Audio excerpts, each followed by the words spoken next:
പത്തനംതിട്ടയിൽ നഴ്സിംഗ് വിദ്യാർത്ഥിയെ വീട്ടിലെ കിടപ്പുമുറിയിൽ തൂങ്ങി മരിച്ച നിലയിൽ കണ്ടെത്തി. പത്തനംതിട്ട തിരുവല്ല കുറ്റൂർ സ്വദേശി അരുൺ അനിൽ ജോസാണ് മരിച്ചത്.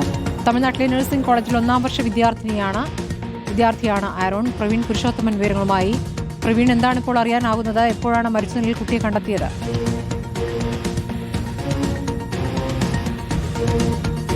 സ്മൃതി, ഇന്നലെ രാത്രി 9 മണിയോടുകൂടിയാണ് ഈ സംഭവം നടന്നത്. അവിടെ വീട്ടിലെ കിടപ്പുമുറിയിലാണ് ഈ 19-കാരനായിട്ടുള്ള നഴ്സിംഗ് വിദ്യാർത്ഥിയെ മരിച്ച നിലയിൽ കണ്ടെത്തിയത്.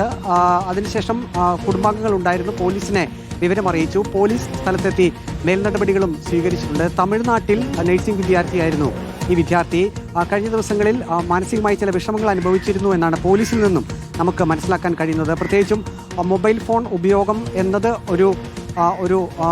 ഒരു പ്രശ്നം തന്നെ ആയിരുന്നു ഈ വിദ്യാർത്ഥിക്ക്. കഴിഞ്ഞ 2 ദിവസങ്ങളിലായി മൊബൈൽ ഫോൺ പ്രവർത്തിച്ചിരുന്നില്ല എന്നും നമുക്ക് മനസ്സിലാക്കാൻ കഴിയുന്നു. അറിയാൻ കഴിയുന്നത് അങ്ങനെ ചില മനോവിഷമങ്ങൾ ഈ കുട്ടിക്ക് ഉണ്ടായിരുന്നു എന്നുള്ളതാണ്. ഏതായാലും പോലീസ് ഇക്കാര്യത്തിൽ വിശദമായിട്ടുള്ള അന്വേഷണത്തിലേക്ക് പോയിട്ടുണ്ട്. മൃതദേഹം തിരുവല്ലയിലെ താലൂക്ക് ആശുപത്രി മോർച്ചറിയിലേക്ക് മാറ്റിയിട്ടുണ്ട്. ഈ കുട്ടിയുടെ മാതാവ് കാനഡയിലാണുള്ളത്. കാനഡയിൽ നിന്നും മാതാവ് എത്തിയ ശേഷമായിരിക്കും സംസ്കാര ചടങ്ങുകൾ ഉൾപ്പെടെ നടത്തുക. സ്മൃതി.